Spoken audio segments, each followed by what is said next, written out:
తెలంగాణలో 3 రోజులుగా ప్రజా రవాణాను స్తంభింపజేసిన టీజీఎస్ఆర్టీసీ సమ్మెకు శుభం కార్డు పడింది. డిప్యూటీ సీఎం మల్లు భట్టి విక్రమార్క నేతృత్వంలోని మంత్రుల ఉపసంఘంతో ఆర్టీసీ జేఏసీ నేతలు జరిపిన చర్చలు ఫలప్రదం కావడంతో సమ్మెను విరమిస్తున్నట్లు ప్రకటించారు. కార్మికుల ప్రధాన డిమాండ్లపై ప్రభుత్వం సానుకూలంగా స్పందించడంతో ఏప్రిల్ 22న ప్రారంభమైన నిరవధిక సమ్మె ముగిసింది. ప్రభుత్వ హామీతో ఇవాళ ఉదయం తొలి షిఫ్ట్ నుంచే బస్సులు రోడ్డెక్కాయి. తెలంగాణ సెక్రటేరియట్లో శుక్రవారం అర్ధరాత్రి వరకు మంత్రుల బృందంతో జేఏసీ నాయకులు చర్చలు జరిపారు. ఈ సందర్భంగా తమ 32 డిమాండ్లను ప్రభుత్వం ముందుంచారు.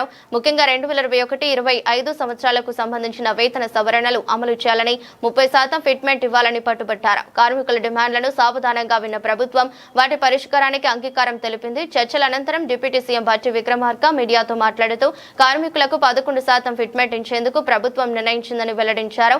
అలాగే ఎప్పటి నుంచో పెండింగ్ లో ఉన్న ఆర్టీసీ ఉద్యోగుల ప్రభుత్వ విలీనం అంశంపై అధికారులు, కార్మిక సంఘాల నేతలతో ఒక కమిటీని ఏర్పాటు చేయనున్నట్లు తెలిపారు. దీంతో పాటు కార్మిక సంఘాల గుర్తింపు ఎన్నికలను కూడా త్వరలోనే నిర్వహిస్తామని స్పష్టమైన హామీ ఇచ్చారు. ఆర్టీసీ అనేది ప్రభుత్వంలో అంతర్భాగమని, కార్మికుల సంక్షేమానికే తమ ప్రభుత్వం కట్టుబడి ఉందని భట్టి విక్రమార్క పేర్కొన్నారు. కార్మికులను తమ కుటుంబ సభ్యులుగా భావిస్తున్నామని, వారి సమస్యల పరిష్కారానికి ఎల్లప్పుడూ సిద్ధంగా ఉంటామని భరోసా ఇచ్చారు. మీరు లేవనెత్తినటువంటి ప్రధానమైనటువంటి అంశాలు ముఖ్యంగా ఆర్టీసీ సంబంధించి టీజీఆర్టీసీ సంబంధించి గుర్తింపు ఎన్నికలు నిర్వహించుకోవటానికి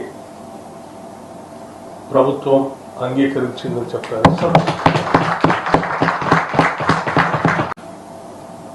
అలాగే మరొక ప్రధానమైనటువంటి అంశం, దశాబ్దాల పైబడి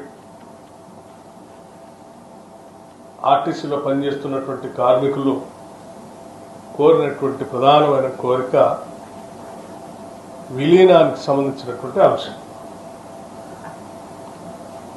ఈ విలీనానికి సంబంధించినటువంటి అంశంపై కూడా సుదీర్ఘంగా చర్చించిన తర్వాత ఆర్టీసీ విలీన ప్రక్రియకు సంబంధించి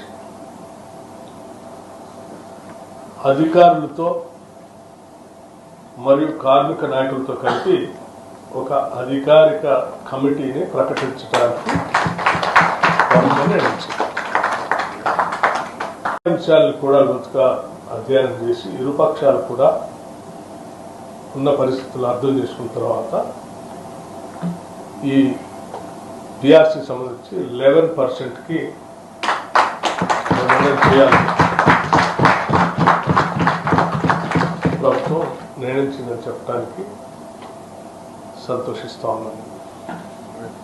ప్రకర్షంగా చర్చించి సాధ్యమైనంత మేరకు అన్ని అంశాలని పరిష్కరించుకోవడం కోసం ఆర్టీసీ యాజమాన్యాన్ని చొరవ చూపించి వెంటనే ఆ చర్చలు కూడా ప్రారంభించి కార్యాచరణ ముగించవలసిందిగా కూడా